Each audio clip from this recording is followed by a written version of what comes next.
suis ravi d'être là avec vous. J'ai choisi de parler d'un sujet qui est difficilement contournable, hein, c'est l'immunonutrition, comment se renforcer dans cette situation qui perdure là malheureusement et qui se complique avec des tas de variants plus dangereux.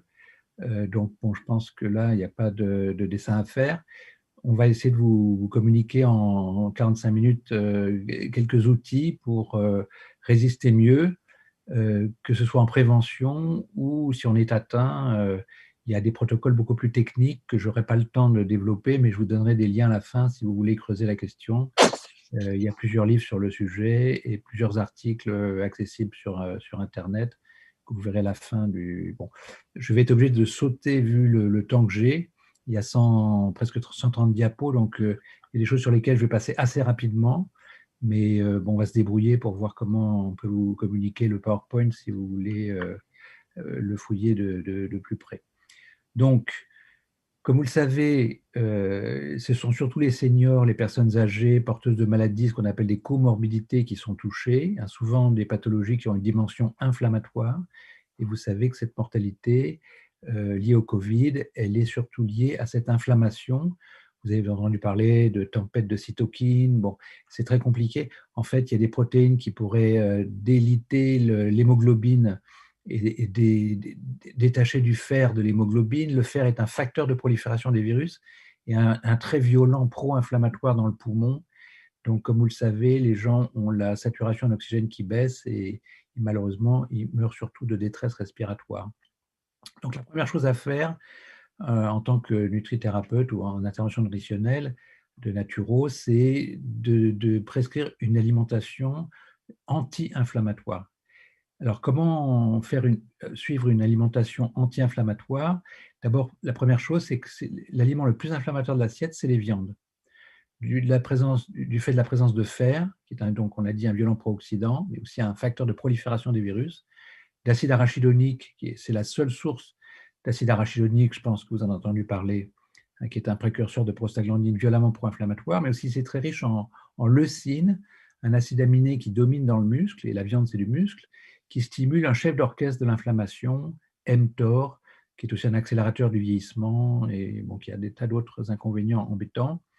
Et par ailleurs, il y a énormément de virus et de bactéries, plus de 80% des viandes sont contaminées, 61% d'entre elles par des bactéries antibiorésistantes, et même tuées par la cuisson, elles génèrent ce qu'on appelle des endotoxines qui passent dans le sang et produisent un pic inflammatoire très important dans les heures qui suivent la consommation de viande. D'ailleurs, à ce propos, en passant, pour les gens qui ont besoin de fer, la viande reste une bonne solution, meilleure que les compléments où le fer est très très dangereux, mais il faut la consommer à midi et pas le soir à cause de cette poussée inflammatoire qui va perturber, on va le voir, le sommeil, c'est le moment principal pendant lequel on va se défendre, on va opérer les opérations de maintenance.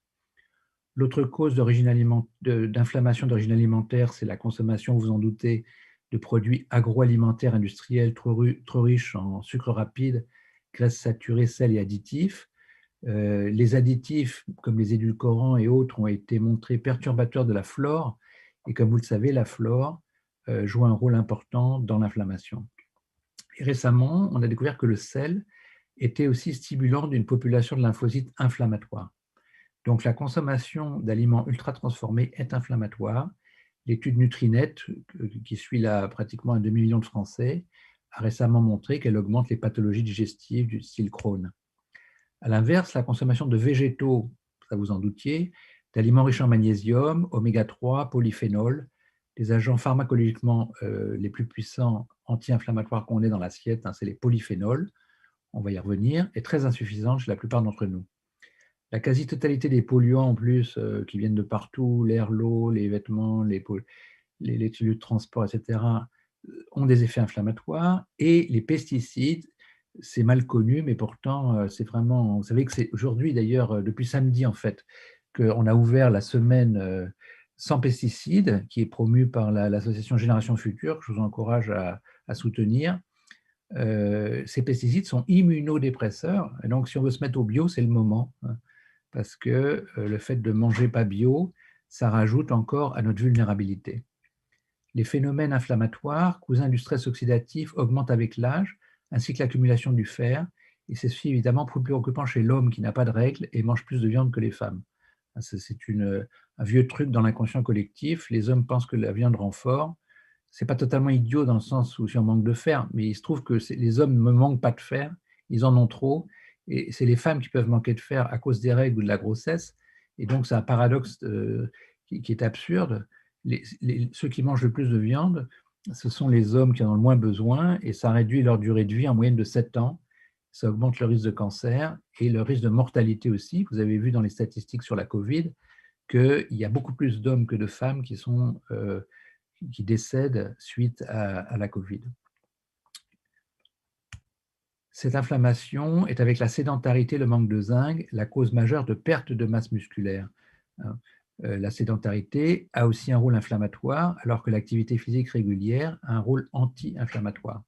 Oui, c'est un ensemble. Souvent, en thérapie, on fait un programme global, mais bien sûr, vous êtes familier avec ça, c'est aussi le fondement de la naturopathie. Or, la masse musculaire est un réservoir de glutamine. La glutamine, c'est un acide aminé. Les acides aminés, comme vous le savez, c'est les briquettes qui forment les protéines. Et contrairement à la plupart des cellules qui utilisent du glucose ou parfois des acides gras comme carburant, les globules blancs utilisent la glutamine comme carburant privilégié. Et ça a des conséquences très importantes, on va le voir dans la suite. On va utiliser la glutamine pour soutenir l'activité des globules blancs qui ont besoin d'énergie pour se multiplier et fabriquer des anticorps. Et par ailleurs, enfin, toutes ces comorbidités cardiovasculaires et autres qu'on a montré augmenter les risques de décès ont toutes des composants inflammatoires, y compris le surpoids et le diabète. Ensuite, encore inflammatoire, le stress même psychologique. Grâce à un chercheur japonais qui s'appelle Yagi, on a découvert que la noradrénaline, qui, vous le savez, est le médiateur du stress, fait rentrer massivement du fer dans les cellules, ce qui favorise à la fois l'inflammation et la multiplication virale. La sédentarité, on l'a déjà mentionné, bon, je passe. Alors, par ailleurs, très important, c'est que près de la moitié des personnes dans nos sociétés ont des sommeils soit trop courts, soit non suffisamment réparateurs. D'ailleurs, la catégorie de population la plus touchée sont les ados, qui passent beaucoup de temps le soir sur écran.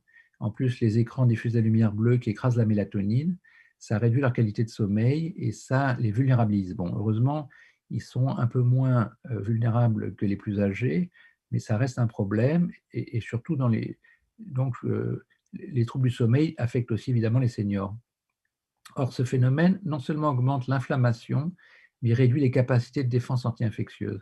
Celle-ci, en effet, se déroule de manière privilégiée la nuit, comme toutes les opérations de maintenance, quand l'énergie est non utilisée par les activités physiques et intellectuelles, puisque le jour, on dédie notre énergie à ça. Donc, c'est la nuit qu'on se défend, qu'on se répare, qu'on répare l'ADN, qu'on évacue les protéines endommagées, ce qu'on appelle l'autophagie, ce qui est très important, par exemple, contre les maladies neurodégénératives. Au final, pour finir sur ce chapitre de l'inflammation, consommer plus de végétaux. Bon, ça, ce n'est pas un scoop, hein. Aliments riches en principes actifs anti-inflammatoires, comme les fruits et légumes orange, rouge, violet, noir. Donc orange riche en carotène, rouge en lycopène, violet en polyphénol, noir, les plus puissants étant les myrtilles, fraises, framboises, cerises, grenades, etc.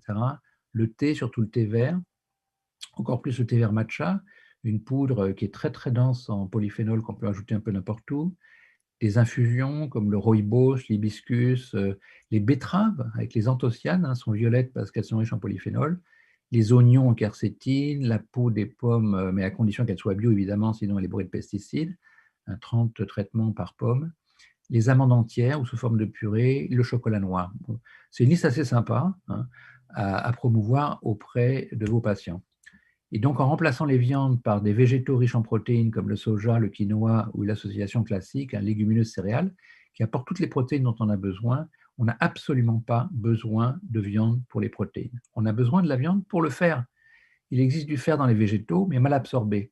Donc, en cas de grossesse ou de forte croissance chez l'enfant ou chez l'ado, la viande pourrait garder sa place. Moi, je ne suis pas un partisan du véganisme ou du végétarianisme à tout crin, parce qu'il y a des populations, comme les femmes enceintes ou les enfants ou les ados en forte croissance, qui ont besoin de fer. On ne peut pas leur donner du fer par le complément, c'est hyper oxydant, ça fait exploser l'inflammation dans le tube digestif et c'est un facteur de prolifération des virus, des bactéries. Donc on ne doit pas mettre le fer dans les compléments. Je me bats depuis 30 ans pour qu'il y ait l'interdiction de mettre du fer et du cuivre dans les compléments qui sont extrêmement pro-oxydants. La plupart des gens n'en manquent pas et ça crée des problèmes. Donc choisir les aliments bio, on a dit que les pesticides étaient immunodépresseurs.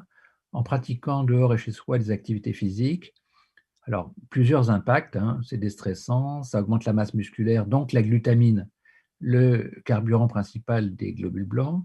Ça augmente les mitochondries, les centrales énergétiques, donc l'énergie c'est le nerf de la guerre, on en a besoin pour faire des globules blancs et des anticorps. Les gens qui sont fatigués ou stressés, ils ont une déperdition d'énergie, ça les vulnérabilise forcément, puisqu'il faut évidemment de l'énergie pour faire des anticorps et des globules blancs. En réduisant son exposition aux polluants, en optimisant son sommeil, on a vu que ça se passait la nuit surtout. On peut déjà donc fortement réduire le risque que même touché par le coronavirus, l'inflammation menace les fonctions vitales. Aussi, je conseille d'aller au plus près de la nature. D'abord, il y a énormément moins de virus dans la nature, c'est documenté. Les endroits où on trouve le plus de virus, c'est dans les grandes surfaces, dans les grands magasins, où il y a beaucoup de gens. Et donc, lors du premier confinement, l'interdiction d'aller dans l'espace vert était totalement aberrante, hein. Bon, heureusement, ils n'ont pas réédité la bêtise, mais aller dans la nature, au contraire, c'est là qu'il y a le moins de virus, il y a de l'oxygène, c'est déstressant, il y a ce qu'on appelle des phytoncides qui sont immunostimulants. Ça a été démontré par des études multiples, dont des études japonaises. Je vous signale qu'il y a des livres entiers là-dessus et que c'est devenu tout à fait scientifique. Même les hôpitaux qui sont plus entourés de verdure peuvent enregistrer, objectiver une réduction de la durée des séjours et une amélioration de l'efficacité des traitements, uniquement par la présence de verdure. Donc c'est le moment d'en profiter. Toutes ces mesures sont d'autant plus importantes que l'on est âgé, un homme porteur de pathologie, quelle qu'elle soit. Bon, l'énergie, le nerf de la guerre. Donc pour fabriquer des anticorps et multiplier ces globules blancs, il faut de l'énergie. Malheureusement, rien n'est gratuit. Donc se fatiguer ou laisser le stress dilapider de l'énergie augmente les risques de défaillance des défenses anti-infectieuses. Pour ça, donc, la base de l'énergie stable, c'est éviter les gros repas qui saturent les circuits des centrales énergétiques, les mitochondries. On ne peut pas traiter tout, alors ça fait augmenter le sucre circulant, les triglycérides, ça augmente le surpoids, on fait plus de radicaux libres et on fait moins d'énergie. Privilégier les glucides lents complexes, bon ça c'est pas un scoop non plus, hein, qui donne un glucose circulant stable, vous savez ça. Après au niveau des graisses, hein, je passe rapidement, les graisses saturées, beurre, fromage, l'huile de palme, l'huile de coco qui est à la vogue, c'est une catastrophe. Le régime cétogène, c'est une connerie totale. Bon, je ne vous tente pas, mais si vous avez des questions là-dessus, on pourra en parler. Ça reste des graisses saturées incombustibles, d'accord? Ça augmente la stéatose, l'accumulation de graisse dans le foie, c'est une catastrophe.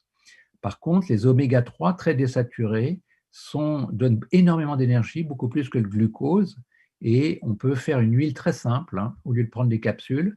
On fait une huile à 2 tiers d'huile de lin, très riche en oméga 3. Bon, huile de lin pure, ça serait trop, on rancirait sur pied, mais avec 1 tiers d'huile d'olive dedans. Tout ça en bouteille de verre parce que les plastifiants passent massivement du plastique dans l'huile. Il faut évidemment que toute huile soit en bouteille de verre. Le plastique devrait être totalement interdit pour tout ce qui est gras. Bon, sinon, vous verrez sur la diapo, il y a d'autres sources d'oméga 3 très intéressantes que vous connaissez, graines de chia, graines de lin broyées, etc. Prendre du magnésium en complément. Le magnésium, c'est le catalyseur universel pour l'énergie. Toutes les étapes qui mènent du glucose ou de la glutamine, là, dans ce cas-là, à l'ATP, sont magnésiodépendantes. Et le magnésium est le régulateur du stress et donc de la déperdition d'énergie sous l'effet du stress. Et bon, on a malheureusement dans cette situation beaucoup de raisons d'être stressé. Toutes les études, les indicateurs des psychiatres montrent que toutes les pathologies psychiatriques ont explosé, y compris chez les enfants, le stress, l'anxiété, etc. Donc c'est le moment de prendre du magnésium, c'est le moment d'aller dans la verdure, c'est le moment de chanter, c'est le moment de faire des trucs qui vous détendent. Sans magnésium, on l'a dit, les calories ne se transforment pas en énergie. Bien respirer, car l'oxygène sert non seulement à brûler les calories, mais à produire des radicaux libres et substances corrosives contre les virus et les bactéries. C'est le deuxième rôle essentiel de l'oxygène. Et là, c'est dans le globule blanc, en présence de fer et de cuivre, on fait des radicaux très efficaces. Les radicaux libres ne sont pas toujours mauvais. Là, ils servent à tuer des bactéries et des virus. Faire du sport, ce qui permet de multiplier les centrales énergétiques, c'est basique. En plus, ça augmente la glutamine, on l'a dit, le carburant privilégié des globules blancs. Bien dormir, je me répète. Alors, on va voir quelques nutriments qui sont fondamentaux dans ce qu'on appelle l'immunonutrition. C'est une science qui date de plus de 100 ans maintenant, qui a accumulé énormément de données. Il y a des dizaines de milliers d'études qui objectivent qu'il ne faut pas manquer de certaines choses pour avoir de bonnes défenses immunitaires. En tête, la vitamine D. Je pense que tout le monde en a entendu parler. C'est même officiel. La Haute Autorité de Santé l'a maintenant annoncé. Il faut corriger sa vitamine D pour bien résister au coronavirus. Le rhume, la grippe, les pneumonies frappent plus souvent en hiver quand les taux de vitamine D sont les plus bas. Bon, je vais passer assez rapidement parce que je pense que vous êtes assez au courant, mais la vitamine D permet de créer des peptides antimicrobiens, c'est un co-antibiotique, elle est nécessaire pour différencier les globules blancs. Bon. Elle contribue au maintien de la masse musculaire, dont notre capital glutamine, on a dit, c'est le fuel privilégié des globules blancs. Il y a plein d'études. Il y a plein d'études. Par exemple, une supplémentation chez un groupe de femmes, une seule femme dans le groupe supplémenté attrapait la grippe, alors que dans l'autre groupe, 8, bon, c'est 8 fois plus. On voit l'incidence en fonction du taux de vitamine D, du nombre de grippes. C'est clair, c'est l'hiver que ça explose au moment où la vitamine D chute. Chercheurs japonais chez les enfants, ils reçoivent la moitié d'entre eux un complément de vitamine D de 1200, l'autre moitié 200. Ceux qui ont reçu la dose supérieure ont vu un risque de grippe réduit de 64%. Bon, il y en a encore plein d'autres, méta-analyse, infection respiratoire qui chute de moitié, bon, etc. Je suis obligé de passer parce qu'il y a énormément de choses, mais on va se débrouiller pour vous passer le PowerPoint pour que vous puissiez profiter de tout. Bon. Études montrent sur la population française que jusqu'à 80% des adultes ne reçoivent pas les apports recommandés en zinc. Alors, le zinc, après la vitamine D, ça vous êtes au courant, je pense aussi, c'est le minéral le plus important pour multiplier les globules blancs. Tout ce qui est génétique dépend du zinc et on ne peut pas copier l'ADN qui est nécessaire pour faire des globules blancs sans zinc. On ne peut pas non plus faire de protéines, donc d'anticorps. Les anticorps sont des protéines. Et donc, l'handicap majeur des seniors, on a vu que les seniors dégustaient beaucoup plus que les jeunes dans la Covid, mais c'est général. Il y a une mortalité, la troisième cause de mortalité chez le senior, c'est la pneumonie. D'accord? Donc, après les cancers et les maladies cardiovasculaires, c'est la troisième cause de mortalité normale chez le senior. Là, le problème, c'est qu'avec la Covid en plus, c'est par dizaines de milliers qui décèdent chaque année. Et un des problèmes majeurs, c'est évidemment pas le seul, mais c'est le manque de zinc. 100% des seniors manquent de zinc. Parce que déjà, plus de 80% de la population manque de zinc. Chez les seniors, c'est 100%, et ils absorbent moins bien le zinc. Or, donc, quand on vaccine des seniors sans leur remonter leur zinc, c'est une aberration parce qu'on ne peut pas remonter les anticorps sans zinc. Ça a été démontré par l'équipe de Herzberg qui a fait le PNNS, qui conseille le gouvernement. C'est une aberration totale. Là, c'est ce qu'on appelle du technoréductionnisme. Le vaccin, s'il marche, tant mieux. Bon, on n'a pas tellement de recul, on s'est un peu précipité, mais pour qu'il marche, il faut remonter le zinc. Donc, c'est vraiment, ça, c'est une aberration totale. En immunonutrition, on ne peut pas faire l'économie du zinc. Donc, alors, je passe sur les études, il y en a plein. Le zinc, en plus, est antiviral. Alors, par contre, il y a un petit problème quand même, c'est que le zinc est pro-bactérien. C'est un problème, pourquoi? Parce que la surinfection bactérienne, donc si vous voulez, c'est les bactéries qui ont inventé le zinc, l'utilisation du zinc pour l'ADN, d'accord? Elles ont été pendant 3 milliards d'années toutes seules sur Terre avant que les êtres multicellulaires arrivent et que nous, on arrive très tard dans l'évolution. On a reculé de 100 000 ans l'apparition d'Homo sapiens, qu'on a trouvé au Maroc il y a 2-3 ans, un Homo sapiens de 300 000 ans, un peu primitif, mais c'est bien un Homo sapiens. Donc, on est là depuis 300 000 ans. Les bactéries, elles sont là depuis 4 milliards d'années, d'accord? Donc, c'est elles qui ont inventé toute notre biochimie. Et en fait, on est un paquet de bactéries qui se sont différenciées. Et donc, si vous prenez du zinc pendant une infection bactérienne, les bactéries elles vont capter le zinc avant vous et elles vont se multiplier grâce au zinc. Donc, c'est un paradoxe. Il y a un paradoxe du zinc. c'est qu'il est antiviral, il est indispensable, c'est le minéral le plus important contre les virus et les bactéries, mais pendant une infection bactérienne ou une infection virale à risque de surinfection bactérienne, comme la grippe par exemple, où c'est très fréquent, il y a des pneumonies multifactorielles, eh bien, on ne peut pas donner le zinc. D'accord? Donc vous verrez que dans un complément que je vais citer tout à l'heure, il n'y aura pas de zinc. Le zinc est essentiel en prévention, mais doit être suspendu pendant l'infection, surtout chez les bactériennes. Alors maintenant, ça pose un autre problème, c'est que combien de gens en Covid ont une surinfection bactérienne? On a des études maintenant, avec un recul entre 7 et 15%. Alors le problème, c'est que sans zinc, la personne qui a un Covid même sévère ne peut pas bien se battre contre les virus.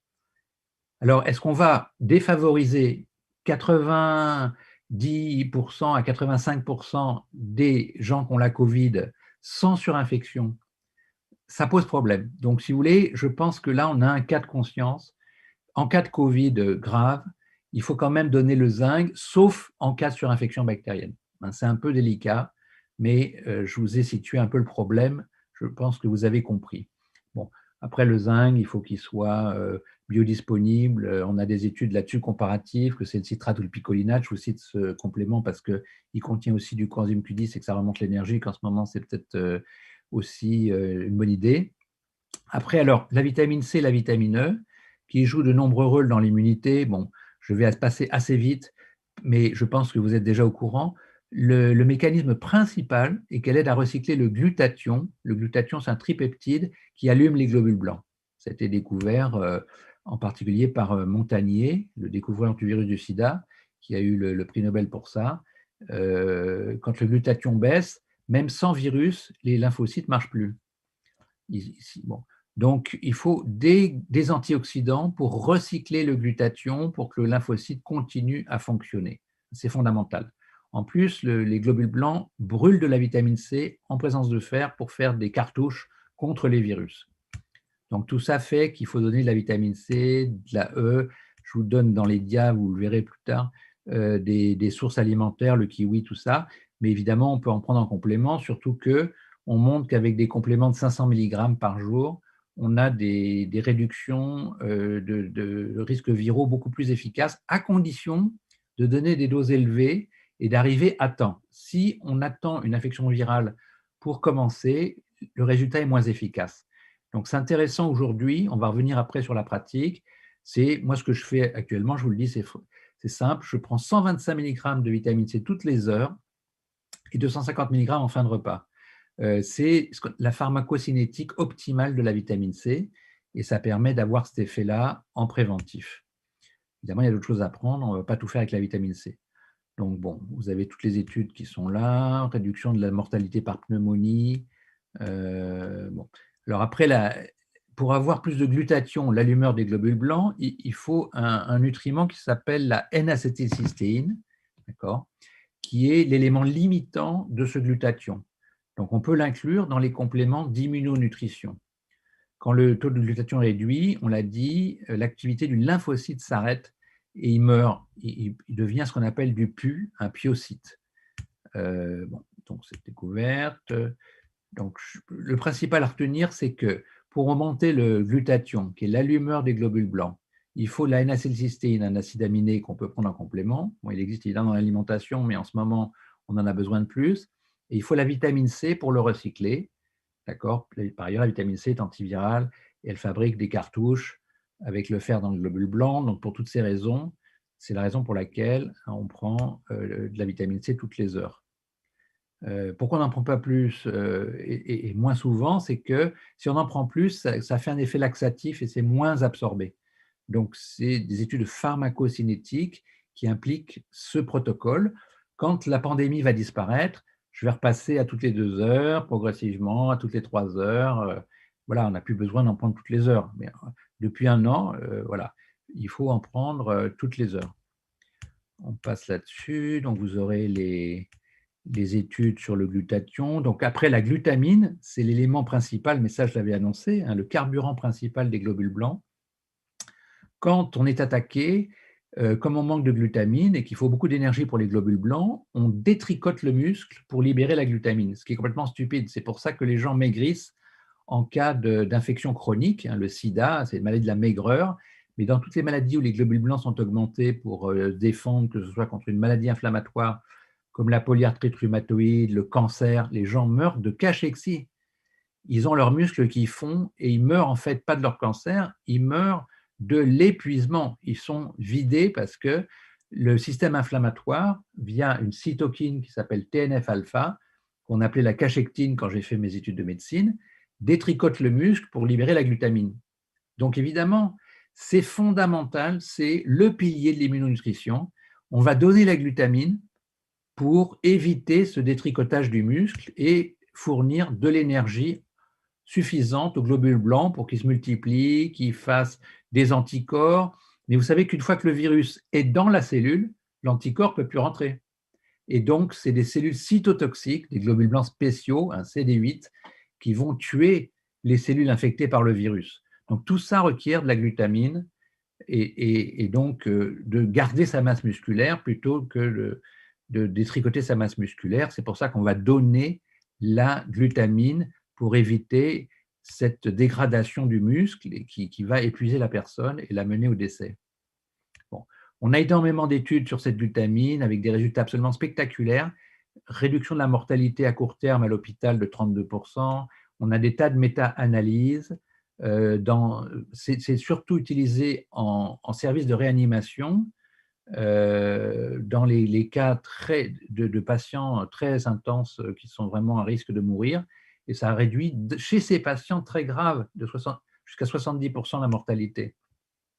Là, de 75%. Méta-analyse de 7 études, 16 études. Méta-analyse, ça veut dire synthèse. Il y a même comme ça coûte cher la glutamine, la question s'est posée aux autorités de santé publique et dans une étude italienne incluant 230 services hospitaliers qui ont traité 77 000 patients, ils ont démontré une économie de 5 000 € par patient avec l'utilisation de la glutamine. Bon, sans compter les vies sauvées, etc. Bon, donc, si vous voulez, c'est vraiment, ça c'est le pilier mais de l'immunonutrition, mais évidemment, c'est l'ensemble qui compte. Le zinc, la vitamine D, la N-acétylcystéine, la vitamine C, tout ça s'intègre sous la forme de conseils alimentaires. Et bon, arrive aussi là-dessus les polyphénols pour plusieurs raisons. Les polyphénols chélatent le fer. On a dit le fer est un violent pro-inflammatoire et un proliférateur du virus. Donc on l'a dit, ce n'est pas le moment de manger de la viande à moins qu'on soit carencé en fer, d'accord? Et parce que c'est paradoxal, le fer est aussi nécessaire à l'immunité, donc il ne faut pas d'un côté en manquer. Mais combien de gens manquent de fer dans la population? Étude Épifère en France, 23% des femmes et quelques pourcents des hommes. Donc, si vous voulez, la majeure partie des gens, 67% des femmes et 95 et plus % des hommes, ne manquent pas de fer. Et même, il y a beaucoup plus de gens surchargés en fer. Donc, il faut vraiment un diagnostic, il faut faire la ferritine pour savoir si les gens manquent de fer. Et à ce moment-là, ils peuvent relever de consommation de viande rouge à midi, pas le soir, on l'a dit. Bon. Les polyphénols, eux, sont puissamment, on va dire, anti-inflammatoires, chélatent le fer. Ils ont des actions antivirales documentées. Une dose de tas par jour réduit de 38% le risque d'attraper la grippe, etc. Bon, vous verrez toutes les études, je ne peux pas les détailler. Voilà. Un autre polyphénol très important, c'est l'hydroxytyrosol de l'huile d'olive, qui est très très bien absorbé et qui a un puissant effet aussi antiviral. Donc, utiliser l'huile d'olive, mais ça, je pense que tout le monde est au courant, modèle méditerranéen, c'est très intéressant. En plus, l'huile d'olive vierge, bien trouble, riche en polyphénol. Et sinon, il y a beaucoup d'hydroxytyrosol aussi dans les olives, tout simplement. Le seul inconvénient des olives, c'est qu'elles sont très salées. Il faut les dessaler avant de les consommer ou les tapenades. Voilà. Après, les probiotiques, vous vous en doutez, ont un rôle. Bon, je vais m'attarder juste sur cette dia. Regardez ça. Une équipe européenne associant l'hôpital Necker et l'université d'Utrecht a calculé qu'une supplémentation systématique en probiotiques en France pourrait faire une économie de 2,4 millions de journées d'infection, 300 000 prescriptions d'antibiotiques, 600 000 arrêts de travail, etc. Bon, c'est hallucinant. Et c'est mal fait. La plupart des gens, comme vous le savez, ont des dysbioses. Mais bon, en fait, ce qui compte pour la flore, c'est de bien manger, d'accord? Ce qui favorise une mauvaise flore, c'est de bouffer trop de viande, le fer qui fait proliférer les bactéries pathogènes, manger trop de sucre rapide qui favorise les bactéries, les graisses saturées, l'alimentation ultra transformée industrielle. Alors que les végétaux, les fibres nourrissent la flore, vous savez tout ça, les polyphénols, le zinc, les oméga 3 ont un effet positif sur la flore. Donc prendre des probiotiques, ça peut être de bonne guerre au début, mais ce qui compte, c'est de bien manger, parce que les bactéries qui sont dans votre côlon se nourrissent les premières, avant vous, d'accord? Et donc, vous êtes le jardinier de votre flore. Il faut enseigner ça à vos patients. Être le bon jardinier de sa flore, c'est manger de la viande que pour ses besoins en fer, éviter les produits industriels, ça vous en doutez, et manger beaucoup de végétaux, riches en fibres et en polyphénols. En pratique, donc, au-delà d'une alimentation anti-inflammatoire et bio, pesticides immunosuppresseurs, c'est encore pas bien connu, ça, il faut vraiment insister là-dessus. La restauration d'une flore, ça, c'est pas un scoop. Assainissement de son environnement, hein, les polluants sont inflammatoires et favorisent le décès. On a même des études qui montrent que la pollution aérienne augmente le décès. Études en Chine, études en Italie, il n'y a aucun doute là-dessus. Plus il y a de polluants dans l'air, plus les gens meurent de la Covid. Ça enflamme le tube digestif, ça le fragilise et c'est comme cette maladie pulmonaire, ça favorise la détresse respiratoire et l'orage cytokinaire. Pratique quotidienne d'activité physique, mieux dans la verdure, hein, aller en forêt, c'est le moment. Bonne gestion de son énergie et de son stress, vous l'avez compris. Optimisation du sommeil, qui est le moment stratégique pour se défendre sur le plan immunitaire, réduire l'inflammation, réparer tout le système. Complémentation de base pour renforcer ses défenses. Contre le coronavirus, comprend donc un complexe contenant du zinc, mais en prévention, hein. C'est contre-indiqué en cas de surinfection bactérienne, attention. Bon. De la vitamine D, vous l'avez compris. Bon, l'idéal, ça serait de faire un dosage plasmatique pour savoir exactement combien corriger. Mais bon, sinon, on donne environ 3 000 unités par jour, ou c'est moins astreignant puisque c'est liposoluble, on peut le donner par semaine, 20 000 unités. Il faut le prendre avec des graisses, la vitamine D est liposoluble, mal absorbée sans graisse. Et le soir, ça marche mieux, il y a une chronobiologie de la vitamine D, ça freine mieux la parathormone, mais bon, ce n'est pas tellement le sujet pour l'immunité, mais bon, autant la prendre le soir. C'est plus simple pour une femme, pour la maîtresse de maison, elle va faire la vitamine D pour toute la famille tous les dimanches soirs, par exemple. D'accord? Et on n'en parle plus jusqu'à la semaine suivante. De la vitamine C toutes les heures, donc à l'heure actuelle, hein, quand ça ira mieux, on va espacer, il ne faut pas arrêter brutalement, il y a un effet rebond. Quand on prend plus de vitamine C, elle est éliminée plus rapidement par le rein et il peut y avoir une dépression secondaire. Donc, il faut progressivement, on passe à toutes les heures, à toutes les 2 heures, à toutes les 3 heures, sur quelques jours, on diminue la vitamine C, mais pas brutalement. L'élément clé de l'immunonutrition, c'est la glutamine, mais c'est des doses pharmacologiques, hein. C'est des doses inatteignables par l'alimentation. Donc là, on est obligé de recourir à un complément. Malheureusement, il n'y en a pas énormément sur le marché, hein. Il y a un complément spécialisé en immunonutrition qui s'appelle Physiomance Nutristim. Il y a 7,5 g de glutamine avec la N-acétylcystéine pour le glutathion, des polyphénols et en fait tous les autres nutriments nécessaires à l'immunité, sauf le zinc. Vous l'avez compris? On ne peut pas mettre le zinc dedans parce que si on veut soutenir pendant une infection bactérienne un patient, on ne peut pas mettre le zinc dedans. C'est paradoxal, je le répète. Le zinc est dans un autre complément de prévention. Il faut pouvoir le suspendre s'il y a un risque bactérien ou une infection bactérienne. Donc pendant l'épidémie, hein, la dose préventive pour quelqu'un qui n'est pas malade, c'est ce 7,5 g par jour. En cas d'infection, il faudrait en prendre 2 fois plus.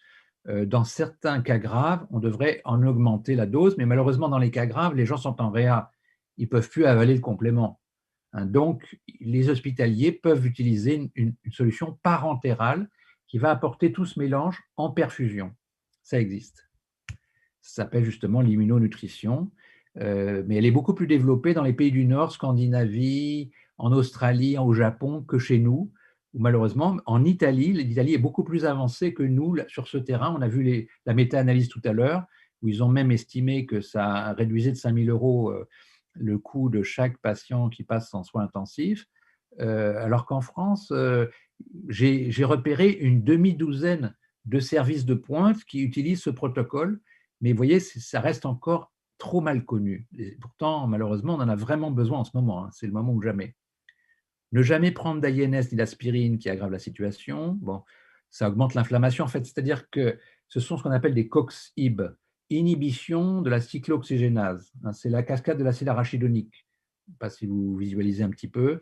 Bon, l'acide arachidonique qui est dans la viande peut être oxydé, faire des prostaglandines violemment pro-inflammatoires. Si on bloque ça avec l'aspirine et les INS, on est censé avoir une action anti-inflammatoire. Mais ça favorise en fait la cascade de l'autre côté, ce qu'on appelle les lipoxygénases, qui donnent des leucotriènes, et ça peut aggraver les choses. C'est comme ça que le Vioxx a tué plein de gens et qu'on l'a retiré du marché. D'accord. Donc attention, hein, l'INS est dans le tiercé de tête des médicaments qui tuent. En cas de prise de paracétamol, bon, c'est logique, si on a de la fièvre, on a mal, on prend du paracétamol, ça marche bien. Seulement, le paracétamol effondre le glutathion, ça veut dire il vous vulnérabilise par rapport aux infections, puisqu'on l'a dit, le glutathion, c'est l'allumeur des globules blancs. Donc, si on prend du paracétamol, pourquoi pas? Il faut absolument prendre la N-acétylcystéine, la vitamine C avec, si on ne veut pas avoir la dépression immunitaire. En plus, le glutathion, c'est le détoxifiant universel. Ça vulnérabilise contre tout polluant qui joue un rôle très important dans l'inflammation. Je vous, très rapidement, rappelle quelques notions pratiques, hein. Le virus a une durée de vie de 2 à 6 jours sur le plastique. Donc, quand vous recevez un colis, il faut se laver les mains, le laisser reposer un petit peu avant de le toucher. 5 jours sur le verre et la céramique, l'acide inoxydable de 3 à 5 jours sur l'alu du 2-8 heures. Il survit 24 heures sur le carton, etc. Bon, vous avez les références. Bon, évitez de toucher les poignets, où il faut absolument se relaver les mains après, ne pas porter ses doigts à la bouche ou au visage. On voit les gens avec leur masque comme ça, en dessous du nez, ça ne sert à rien, qui touchent tout, c'est hallucinant. L'éducation a mal été faite, et c'est pour ça que même malgré le confinement, on subit une troisième vague, parce que, les infos cruciales ne sont pas vraiment données, hein. Vous allez voir tout à l'heure, j'ai une étude coréenne qui montre qu'on a une transmission du virus à 8 mètres de distance, hein. On préconise une distanciation d'1 mètre, c'est ridicule, c'est ridicule. D'accord. Donc, on a un problème dans la réalité de la dangerosité du virus n'est pas du tout transmise. Et deuxièmement, surtout, tout ce qu'on vient de voir, à part la vitamine D, je crois que tout le monde est au courant, le reste, même le zinc pour l'efficacité du vaccin, personne n'en parle ou presque en France. C'est catastrophique. Je vais vous mettre quelques liens sur lesquels on a fait de l'information, mais ça reste catastrophique. Les gens ne sont pas renforcés. Bon, donc là, vous avez un certain nombre d'outils qui permettent aux gens de se renforcer. Donc oui, le virus reste en suspension 3 heures dans l'air, peut être transmis à 8 mètres de distance. Ceci implique de porter un masque en continu dans tout milieu fermé. Bon, en plus, les masques sont plus ou moins validés, même si la concentration virale est beaucoup plus faible qu'en milieu où on soigne des patients atteints. Bon. Petit clin d'œil, hein, nous avons l'occasion de vivre des moments différents qui peuvent donner durablement envie de vraie vie, comme le disait Edgar Morin, notre philosophe principal aujourd'hui, qui a plus de 90 ans et qui continue à nous apporter des outils de mieux vivre. Il nous conseille de prendre le temps de regarder, d'en profiter pour apprendre, partager, créer, etc. Bon. Oui, 50% de patients guéris de formes bénignes sont encore contagieux dans la semaine qui suit leur guérison. Bon, on sait maintenant que même les gens vaccinés restent contagieux. Bon. Donc, si vous voulez, ça implique de prendre des mesures beaucoup plus sérieuses que celles qu'on prend actuellement. Mais bon. Donc, si vous voulez en savoir plus, je vous ai mis quelques liens. Vous ne pourrez peut-être pas tous les noter, mais bon, si vous tapez sur Google « Oui, demain », c'est une revue, vous avez dopé votre système immunitaire, je pense que ça sort. Mon site, lanutritherapie.fr, il y a 2 articles, les 2 derniers sur le coronavirus. Vous avez un article très général et vous avez un article beaucoup plus technique où on parle même des perfusions en soins intensifs, hein. Bon. Voilà. Et puis, sur l'inflammation, il y a une vidéo, ma vidéo la plus célèbre, hein, qui a été visionnée par plus de 600 000 personnes. C'est les clés de l'alimentation anti-inflammatoire. Ça, c'est le moment de la diffuser. Sinon, je viens de sortir un livre avec des recettes.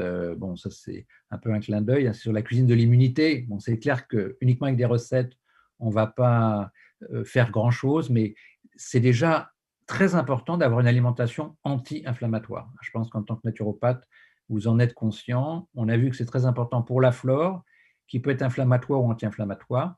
Et par ailleurs, il y a un petit chapitre très succinct sur les compléments, mais bon, dans ce cas-là, c'est trop grave, on ne peut pas se passer des compléments. Bon. J'ai fait un livre beaucoup plus technique déjà en 2011, bien avant la Covid, donc sur l'immunonutrition.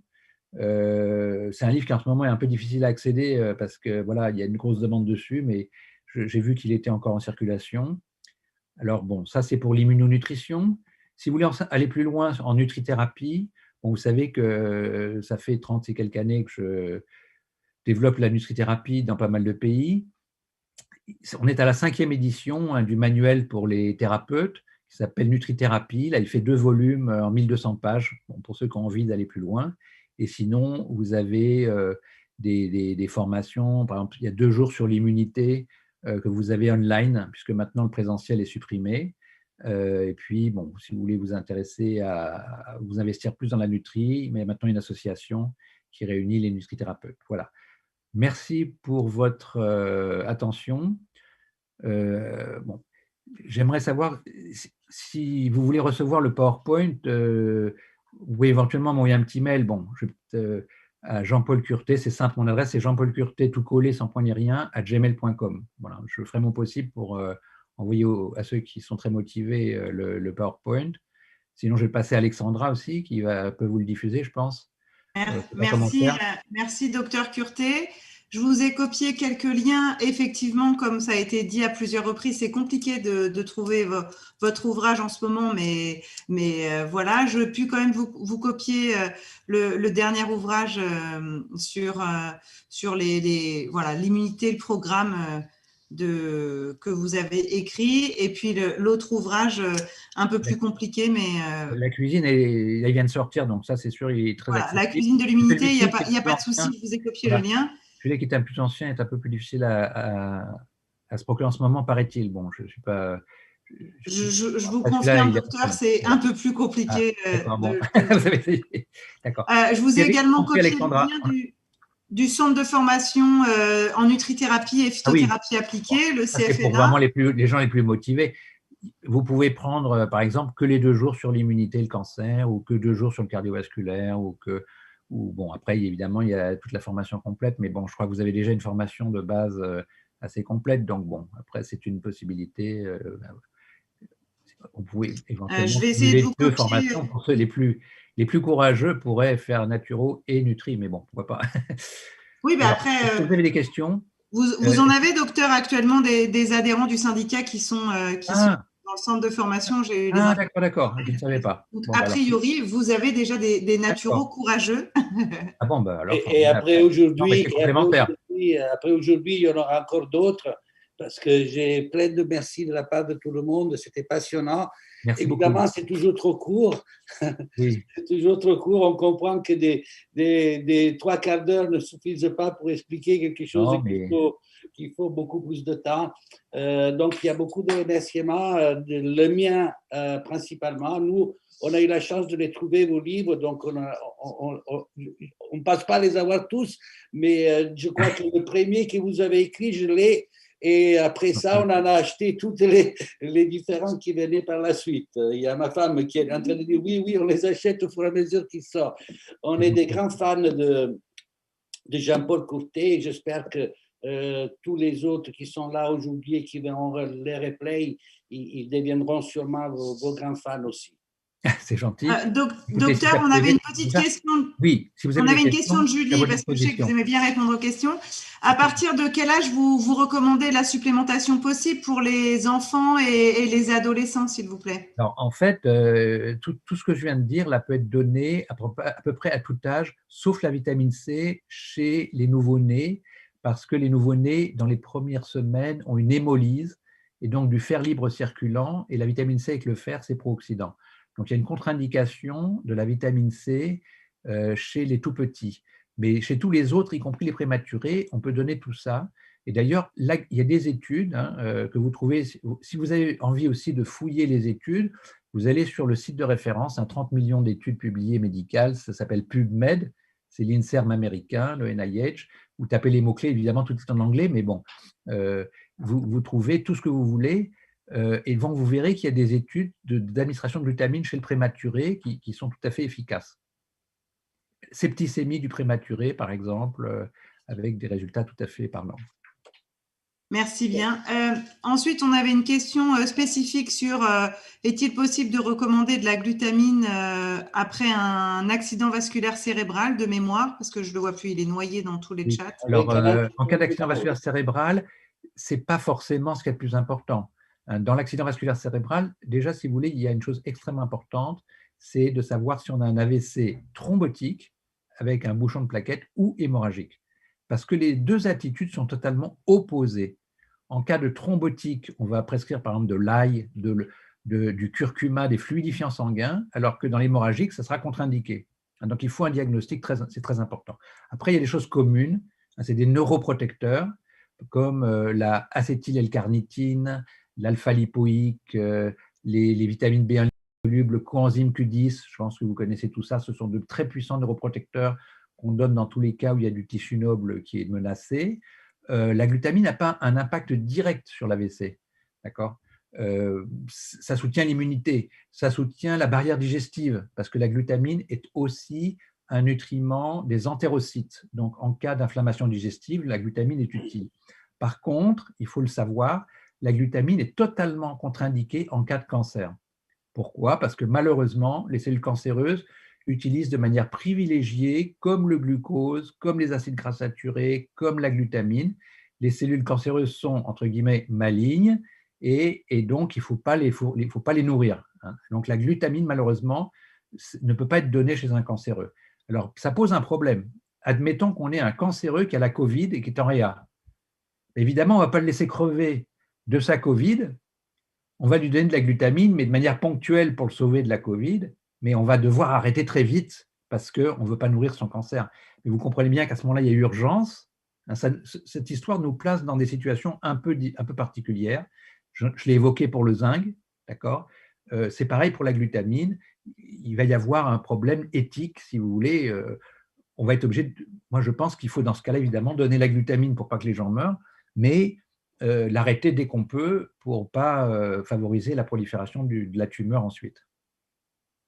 Merci, docteur. Effectivement, de toute façon, ça sera pas nous, naturaux, non médecins, mais ça sera vous, les médecins à orientation naturelle, qui pourraient accompagner ce genre de choses. Mais merci d'avoir pris le temps de nous expliquer pour qu'on puisse savoir ce qu'il en est. Est-ce que vous avez d'autres questions? Il y en a une qui demande si les quantités sont les mêmes, du coup, pour les bébés. Ah non, bien sûr. Alors, bien sûr, merci pour la question, Monsieur Ditiola. C'est évidemment, il y a une règle. C'est une règle dans tous les médicaments de pédiatrie, c'est que la dose adulte est conçue pour 60 kg standard. C'est une dose faible dans la réalité, mais bon, malheureusement, maintenant, aujourd'hui, vous savez que plus de la moitié des Européens sont en surpoids. Il y a plus de gens en surpoids en Europe maintenant que de gens pas en surpoids. Bon. Mais ceci dit, donc, pour les pharmacologues, la dose adulte, c'est 60 kg. Donc, on divise par 60 et on remultiplie par le poids de l'enfant. D'accord? Donc, c'est la règle, une règle de 3 qui permet de déterminer la dose pédiatrique à tout âge. Merci bien. Après, il y a des questions sur demander votre avis sur certains compléments alimentaires. Le docteur Curté ne va pas spécialement donner d'avis sur certains compléments alimentaires. Il n'est pas là pour ça. Première règle, c'est pas de mettre de fer ni de cuivre. Vous avez compris, le fer est un proliférateur de virus très violemment pro-inflammatoire. On ne devrait jamais avoir de fer et de cuivre dans les compléments, jamais. Ça, c'est la première règle. Après, il faut que les minéraux soient biodisponibles, c'est-à-dire absorbables. Il y a des études là-dessus. Il ne faut pas qu'il y ait de vitamine A qui est tératogène. Il faut que l'AE soit naturel parce que l'AE synthétique est inflammatoire. Il y a des critères. Il faut retrouver tout ça, par exemple, dans le livre sur la nutrithérapie. C'est expliqué. Bon, les règles de choix qui vous permettent de faire des choix. Parce que malheureusement, il y a énormément de compléments alimentaires. Il y en a des bons, il y en a des moins bons, il y en a carrément des délétères. Donc, il faut quand même avoir quelques critères pour choisir. Merci beaucoup. Une dernière question. Est-ce que l'on peut donner du glutathion liposoluble, docteur? Alors, ça ne sert à rien, c'est cher, et ça ne sert à rien. Pourquoi? Parce que le glutathion est un tripeptide et il est digéré dans le tube digestif. Donc, si vous voulez, c'est une sorte d'arnaque commerciale, excusez-moi, mais il faut donner la N-acétylcystéine. De toute façon, le glutathion est un tripeptide, glutamate, cystéine, glycine. On ne manque pas de glycine ni de glutamate, on en a même tendance à avoir trop. On déconseille le glutamate qui est neurotoxique, comme l'additif MSG, le monosodium glutamate, qui peut donner des troubles. Ce n'est pas une bonne idée. Donc, si vous voulez, ce qui compte, c'est l'acide aminé soufré, qui est ce qu'on appelle l'acide aminé limitant, qui est très vulnérable à l'oxydation. C'est pour ça qu'on le met sous forme N-acétyl pour le stabiliser. C'est un truc très banal. Vous l'avez comme broncholytique parce que ça augmente l'expectoration. Vous connaissez Exomuc, Fluimucil, tout ça. Bon, c'est un truc très banal, mais qui est donné en médecine que pour la toux, alors que c'est un nutriment extrêmement essentiel pour allumer les globules blancs, vous l'avez compris. Par contre, pour que ce glutathion marche, il faut qu'il soit réduit. Et pour le réduire, il faut des antioxydants. En fait, tous les antioxydants marchent ensemble. La C avec la E, les caroténoïdes qui fonctionnent à d'autres niveaux, le sélénium, les polyphénols, tous ces antioxydants marchent en famille, pas tout seuls. Mais le prioritaire pour recycler le glutathion, c'est la C. C'est pour ça qu'on en prend autant. J'ai expliqué le protocole, 125 mg toutes les heures. Préférez la vitamine C à avaler que la vitamine C à croquer parce que l'acidité de l'acide ascorbique sur l'émail à longue, ça peut être pas très bon pour l'émail. Voilà. Après, la vitamine C, elle peut être synthétique ou naturelle, ça ne change rien, c'est la même molécule maintenant. Maintenant, la C synthétique, elle est un peu plus acide. La C naturelle contient des polyphénols comme la cérola, c'est plus sympa, c'est moins acide, mais bon, on fait son choix, on n'a pas d'obligation. La E, on a une obligation parce que la E synthétique effondre une famille qu'on appelle gamma-tocophérols, qui est absolument essentielle dans la lutte contre l'inflammation. Et donc, la vitamine E synthétique a un effet pro-inflammatoire. Et ça, c'est totalement inacceptable, évidemment.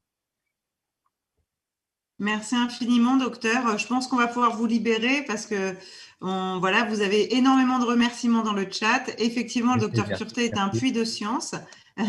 Je vous ai copié le lien du centre de formation si jamais vous voulez aller faire juste les 2 jours au niveau de l'immunité ou aller un peu plus loin. Il nous a prévenu, c'est péchu, le programme pédagogique, donc il faut s'accrocher pour suivre le programme. Mais on y arrive, a priori, docteur, vous nous le confirmez?